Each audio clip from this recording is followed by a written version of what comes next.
now headed into the parlor of the Hunter house, or the living room. This is where the family would come to relax after working very hard on the farm all day.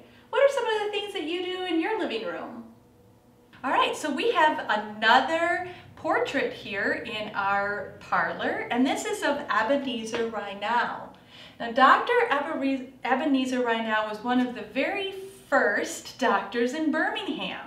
Doctors in Birmingham in the 1820s didn't quite work the same way doctors do today.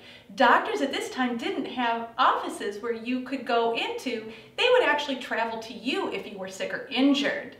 Doctors like Dr. Rynell would even have to travel during bad weather. We have a story where Dr. Rynell had to travel in a blizzard to treat somebody. He got lost on the way home. Thankfully, he eventually found his way back and would continue treating sick and injured people in Birmingham. Dr. Ebenezer's son and grandson would also become doctors here in Birmingham. So on the mantle of this fireplace, we have some very early photos of the John West Hunter family. These are the John West Hunter family here.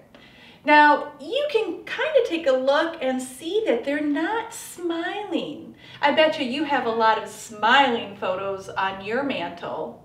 But why do they look so sad, not smiling? They look so serious. Well, a long time ago, when you got your picture taken, you would have to sometimes sit for over a minute for the camera to capture your image. It's a lot easier to sit serious or quiet than to try and keep a smile on your face for a whole minute. So here's another fireplace.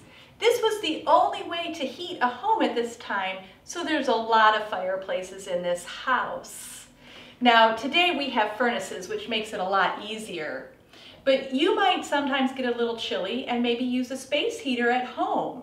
So if you use a space heater at home, you might know how this works.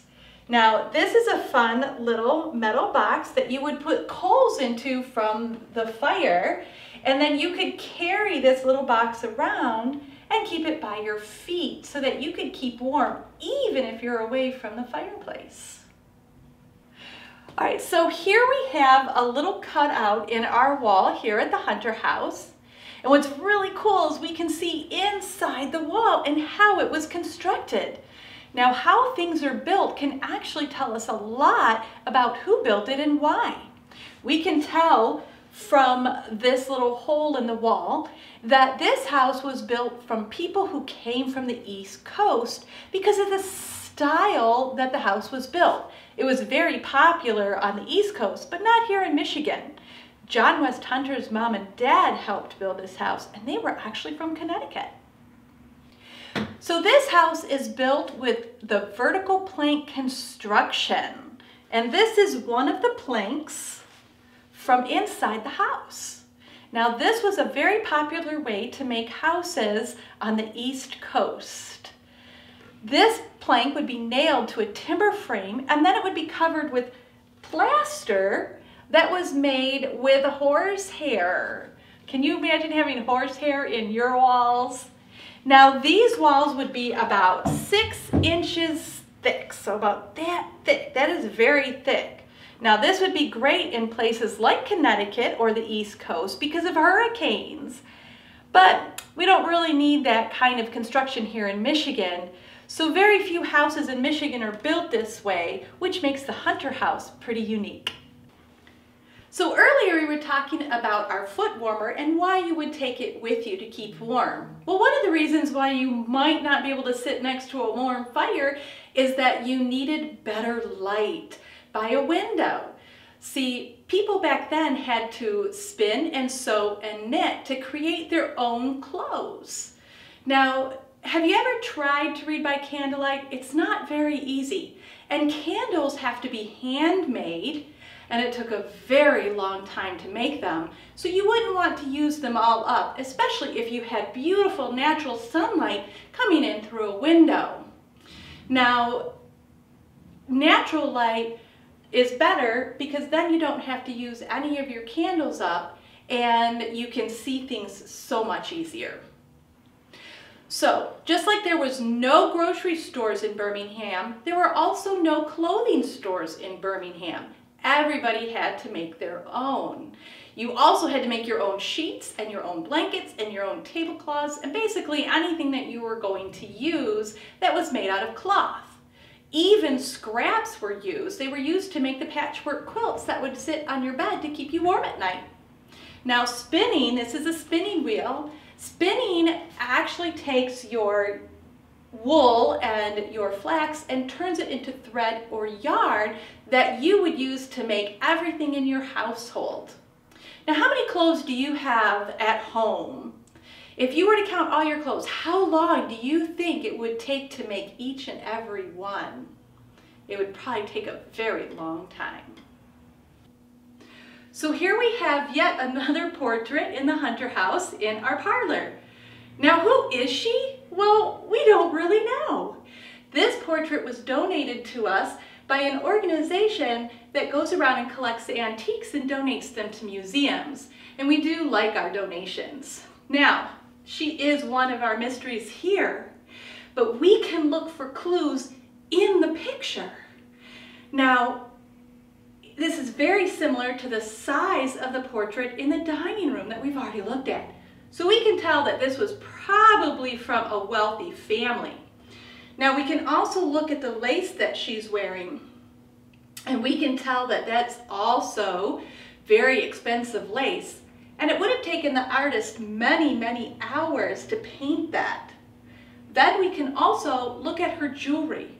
Now, most people wore their best jewelry for a portrait, but we can tell that this woman was probably a very wealthy woman. Now, we can also look at her clothes. Her clothes are very dark colored. And at this time period, when people were mourning or grieving over someone who died, they would wear dark colors to kind of tell people outside that they were very sad, that they were mourning, so that people would respect their privacy.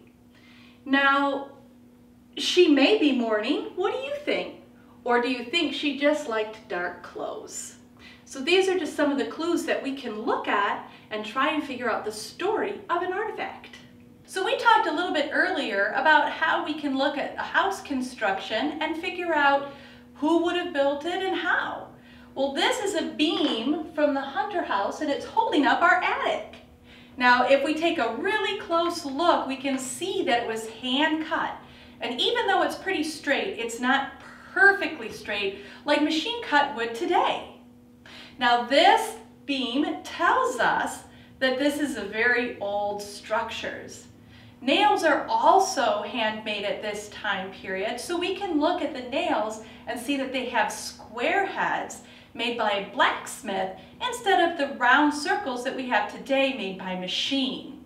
Now, it was fairly common for families to build or to help build their own homes, from cutting down the trees to forming them into planks, and then even right down to making their own nails and plaster for their house. So for over 150 years, a lot of families lived here in the Hunter house. Now, some of the Hunter house is not the same as it would have been in 1822, because if you live where you're at, you've probably done some renovations. And about 100 years after this house was built, a family decided to have the mantelpiece replaced. And it was replaced by a very famous architect here in Birmingham called Wallace Frost. Now, the ark into our dining room was also a renovation done about 100 years after the Hunter house was built. This wall probably would have been a doorway between the parlor and the dining room. But families in the 1920s are kind of like families today. We like our open spaces and our open floor plans. So they took the doorway out and widened up the wall and created this arch. Now next, we're going to go into the bedrooms, and I want you to keep your eye out to see if you see anything that's similar to your bedrooms like you have at home.